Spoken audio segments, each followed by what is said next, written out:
Today we'll take a look at a feed pellet production line. Raw materials enter the hammer mill via a screw conveyor.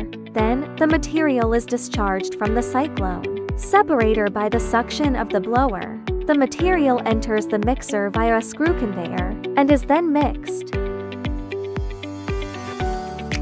The mixed raw materials are fed into the pellet mill via a screw conveyor.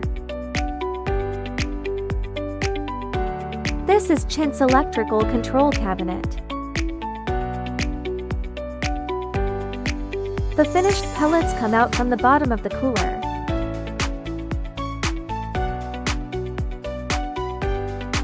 This is a small-scale feed pellet production line. Leave a comment below to customize your production line based on your desired output.